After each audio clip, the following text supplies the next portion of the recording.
Welcome to Philly Fortune Talks with your host, Jake Penny, where the city's brightest minds share the secrets behind their success. Are you ready to be inspired? From tackling healthcare inequities to addressing the Black infant and maternal mortality crisis, Christine Ivery is on a mission to make a difference. As founder and CEO of Public Health Jawn, she offers consulting and coaching services and amplifies critical health topics on her podcast, Public Health Gems. At the New Jersey Healthcare Quality Institute, Christine secures program objectives to improve maternal health outcomes. She also serves as an adjunct professor at Thomas Jefferson University and has lectured at LaSalle University.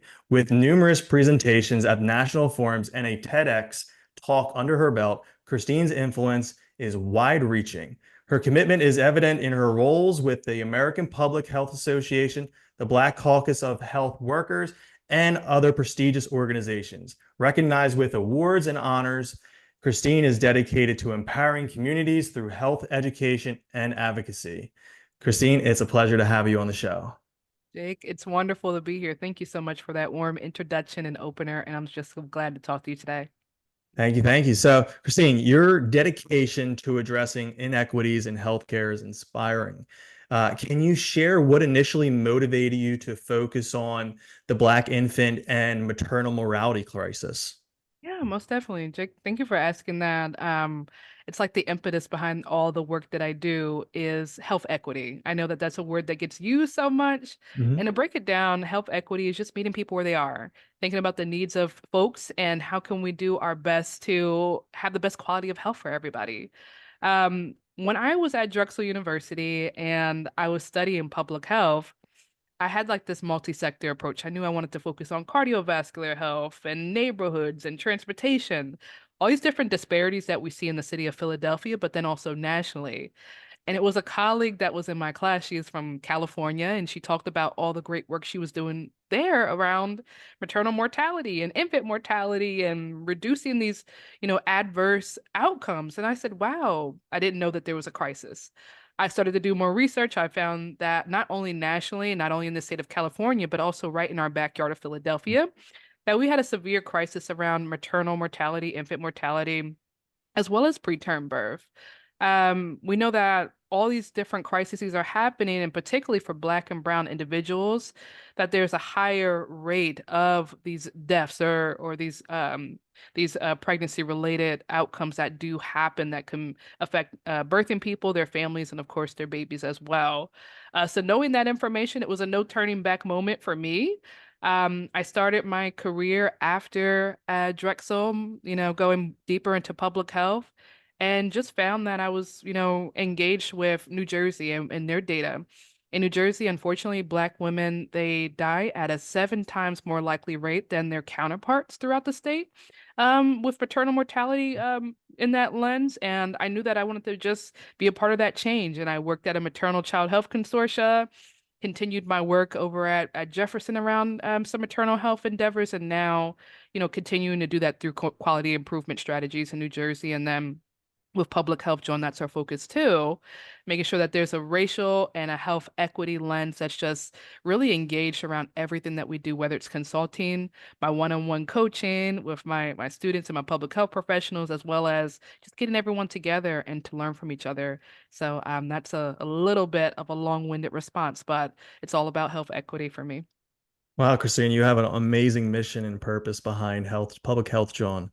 So, speaking of Public Health Jawn, what inspired you to really, found Public Health Jawn? What was your vision for the organization when you first started? What is it now? And, how do you plan to get there? Oh my goodness, Jake, it's been evolving. Public Health Jawn has been active for about a year now. So we're still an infant, we're still a baby, and in our LLC with our company, but we continue to move and to evolve and to elevate. We started Public Health Jawn with 3 different C's, I always say. One is community, the other one is consulting and coaching. So coaching to me, such a big aspect is to look at the workforce development. How are people evolving in the workforce? What does that look like for our next generation and generations to come? I know when I was growing up, I had a mother and she's still a nurse and was a nurse back then. And I got to see what she could do around health and being like one of the first folks in our family to go to an institution to learn, about that clinical side of health. And I thought that's where I would land. When I went into my undergrad studies, I knew that nursing or clinical background, it wasn't really for me. And I pivoted and I shifted and I continued to think about where I could go in the field, but I didn't know what public health was. I didn't know it was an opportunity for me. And so I want other students to know, I want other, young professionals in the field, those who even want to pivot in their career. I find that a lot of people, around COVID-19 and even just after the aftermath, I mean, people want to have more information of what they can do in health. And so that's where Public Health Jawn comes in with the coaching. In terms of community, we love to get people together. We love to convene. This is an opportunity for our students, our young health professionals, those who are seasoned in the career, and everyone in between to come together. Last year, we had our first mixer. We called it Networking Underneath the Stars, and we'll be doing it again this Awesome. fall. You have to join us, Jake, and everyone in the audience. You have to join us. But we just take those opportunities, like I call them equity champions, because if you, whether you're in the health field, whether you're not directly aligned in health, it's opportunities for us to get together and to talk about how we can create change, whether it's from the financial or economic side, whether it's from the transportation side or nutrition. There's so many different aspects and layers that we can peel back, and we know that when we're together, we can work stronger. That last C is consulting. So I just found that with my maternal health expertise and what I could offer, that there's plenty of organizations that are grappling sometimes or trying to navigate through how they can, just make things better, whether it's deliverables or grants or whatever the case may be. So I do have consulting services available, those one-offs for those who need it, up and coming or really established businesses out there that are looking to improve health. Yeah, yeah, I know one aspect of public health that's so important is just navigating the public health systems. You Yeah. know, if you have insurance or if you don't have insurance, what insurance covers XYZ doctors? Where do you go? Like all that stuff is just really confusing. And it's not readily available or accessible to everybody because you can't just go, some people just can't go to a doctor. They have to figure out who's in network or can you get a what is it called? Um, pretty much just like an approval from your normal doctor to go see another doctor. It's like, my goodness, there's so much red tape to navigate through that stuff. But and some people just don't, well, a lot of people just don't know. So, having that education behind that is so important so that people can get the care that they need when they need it. Absolutely. We have to think about it, like you mentioned, from that whole landscape. And there's so many different social needs that everybody needs, and particularly those folks in marginalized populations or in different counties that don't have the same resource or access. We see it all the time that health outcomes for those populations and for those families, they certainly suffer. And so, like you mentioned, the social needs piece is so important. Yeah, 100%. So at Public Health, John, what key strategies have been essential in achieving successful outcomes for your clients, whether that's on the individual level or the organizational level? Yeah. Oh my goodness. Since we are multi-directional, as I mentioned with those C's, we have a lot of different places in my mind where I go with that. But I first think about the coaching. I think about that next generation of individuals and those populations of new grads or those who are still matriculating through their programs, those who are pivoting. I've coached a lot of folks recently and even coaching folks right now. And I think some key strategies are using some of the nuggets that I've learned along the way. I think that when I activated mentorship and actually like knocked on some doors and people Mhm. actually offered their mentorship to me, it was extremely helpful in my career. So I want to do that for the folks that I do help and that I do serve in that way with coaching, making sure that they have all those helpful nuggets that I know in these days a lot of time we call it gatekeeping and keeping things to ourselves, but there's no reason to do that. We can all, win. We can all do well. I think also I don't have all the answers. So I lean into my network too. if there's anyone from like a very specific data side or from transportation, or let's say you just mentioned insurance, like some of these aspects I've transversed, but I might not know front and back. So it also gives me opportunity to connect my coaching clients with other folks in the field that can also give those nuggets of wisdom too. So I think just leaning into that and making sure that they use all the resources that they have, the ones that they might not even see that they have, and just that they're empowered in that way. Success also in the community side. Oh, with that community convening, I just kind of like watched everybody in the room. They were talking. The room was loud with just so much conversation. Business cards were getting passed on. The QRs were getting scanned. And I just kind of sat in this corner and I watched and I said, wow, like what I had in my fruition for this to happen and for everyone to come together.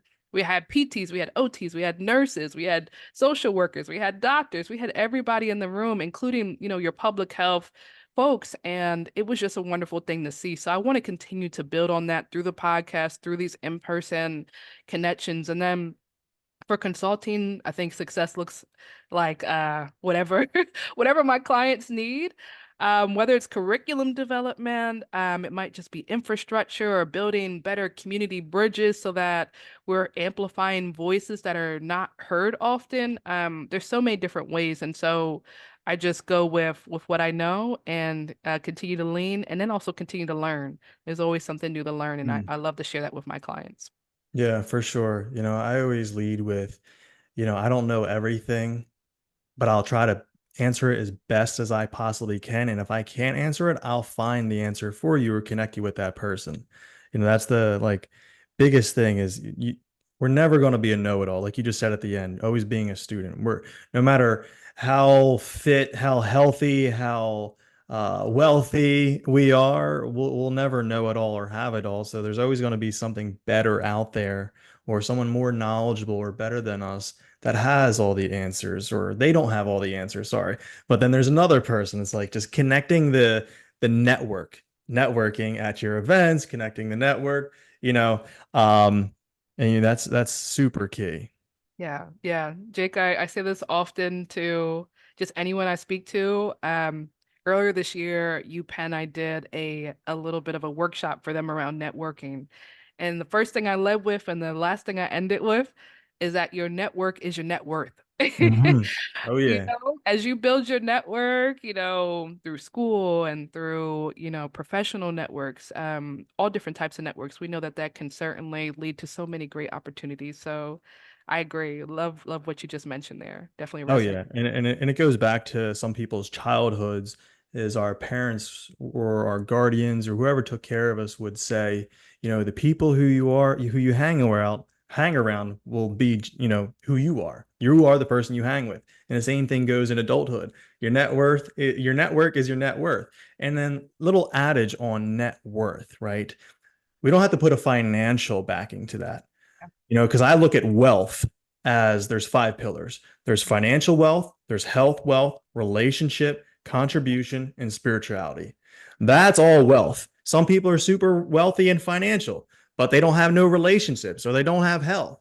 It's like this whole balance or integration, you want to call it, in all aspects of your net worth or your wealth as a whole. It's like the tree of life. Like, yeah, you have sections of the tree, the whole tree is wealth, but you need to be able to stabilize the whole thing. Yeah, yeah, because we don't want these it's great when everyone could get something out of a relationship, but transactional relationships, are they sustainable? Are they, no, not really. We want these meaningful relationships with intent. And I think that goes into what you just mentioned. It might not be a dollar sign connected to it, but it might be the good help. It might be just some good information somebody shared with you that can push you forward. Like there's so much, that goes into that wealth complex. So I'm glad that you broke that down too. For sure, absolutely. So your experience is pretty extensive in public health care, right? Um, what has influenced your leadership from, things you've learned in the past, and how have you brought it toward to public health, John? Yeah. I had the opportunity to lead externally from other work positions. So I would say volunteer positions help me and position me around leadership. So at a early stage, before I even received my MPH degree, the job that I was working with at the time, it was more like around fitness and around health. But I had the opportunity to lead committees around better health, not knowing what health equity was at the time, Mm. but working towards those type of themes with staff and helping to lead folks in a great direction that way in North Philadelphia. And then transversing that, I was the president of the Public Health Young Leaders Association. I have to shout out Kate. She's an amazing leader that just really, I would say, paved the way for a lot of public health people in Philadelphia. So Kate Fox, I'm shouting you out.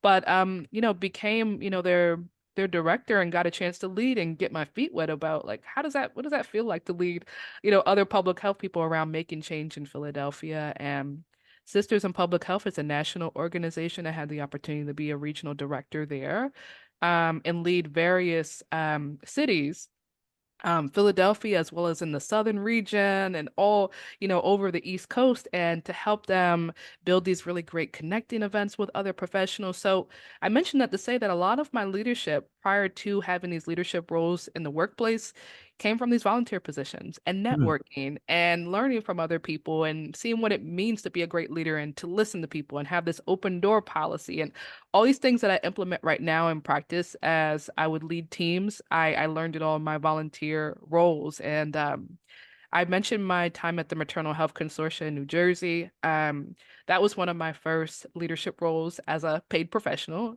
Um, and I think it was just kind of finding my footing as I was going, looking for learning opportunities, learning from others and having like key informant interviews when I could to learn from other leaders, and then just tapping into what I learned from being a leader, like in my volunteership roles and everything.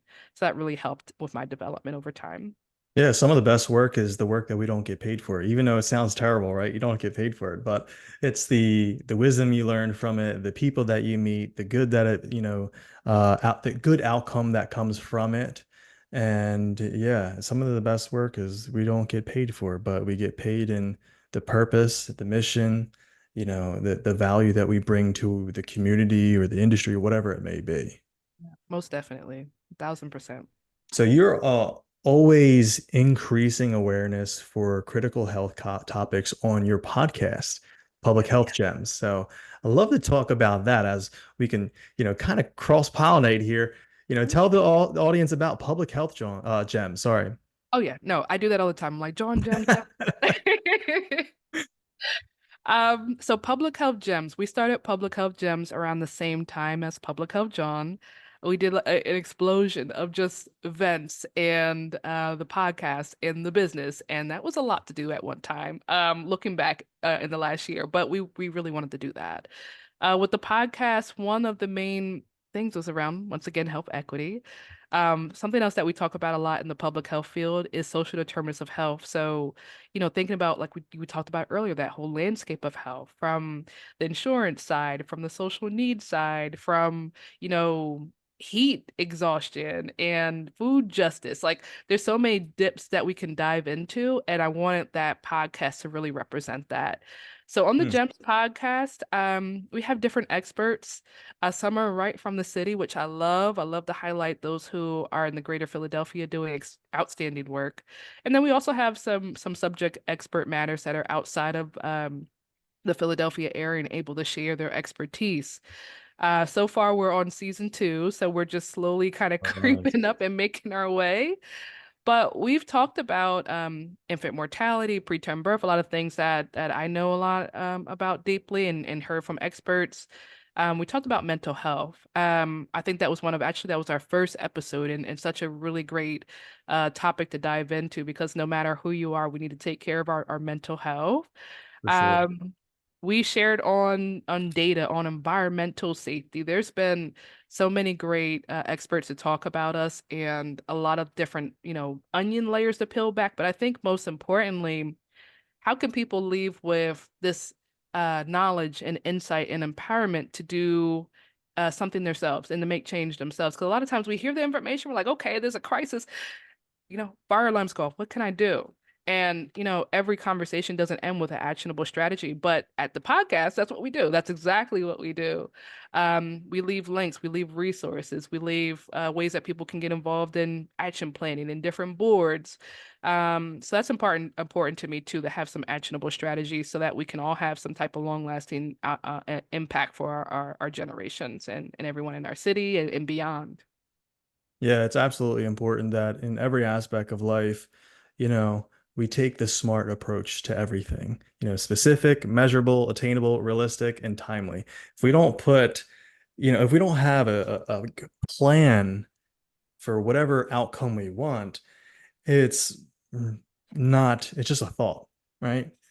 And it's like, what is it, Maslow's law or something like that? I don't know science, but it's like an object in motion stays in motion, but an object that is still is technically dying or moving backwards. Same thing that goes for anything that we want to do as a human being. Like, yeah, we get in our own way sometimes. Like, we need to write it on paper. Not don't keep it up here. Put it on paper. Start making it more realistic. But some people do. Yeah, I mean, everybody needs help with that. We all, even business people, we have coaches. Whether that's for, scaling our company, or we have a personal fitness coach, we have a relation coach. There's marriage counselors out there. People need help with that. So it's like, hey, dietitians. Like, there's nothing wrong with, what you're saying is helping people, like, or just people asking for help. Absolutely. Everybody needs a coach in some area of their life. There's nothing wrong with that. Yeah. And the podcast is like your mini accelerated coaching session, There you go. Giving telling you about the the free issue. gems away. Yeah. And I wanted to add too, I have the opportunity, you mentioned on my intro at Jefferson to teach some of our great public health and health individuals that are coming up that are going to be doctors and nurses and OTs and PTs, all different types of health concentrations. And I find that that's something that they're inquisitive too about. Like the students want to know, like, okay, I know about these crises, I've heard about it, but what can I do to make change, whether it's around advocacy or policy? Like they really are plugged into wanting to know. So I think that's always important to like leave us with some type of actionable way that we can help others. For sure. Absolutely. Yeah. So, like, what upcoming trends or opportunities in public health are you most excited about? And like, how are you preparing for them? Mm. Jake, I just got asked that question. I did a guest lecture at UPenn last week, and they asked the same question, and I had to think deeply about that. Uh, but one, I'm a big data head. I think I'm a public health nerd sometimes. And what I found this year, and I keep seeing more information on that, is more increased information and visibility around data. So, like when you go to your doctor's office, or if you're filling out really any generic form, you got, your sex, you got your age, you got, your race and ethnicity. But we know that there's some limitations around that. So, for example, if I have a checkbox around checking off Black or African American, I might not see myself as Black or African American. I might see myself as a Caribbean American or someone that's from, Jamaica or Mm, Haiti, and and just different types of when I think about inclusivity, essentially, that's what I'm thinking about here. So I was excited to hear this year, it was earlier in the springtime, that the White House actually has an initiative. It's called OMB.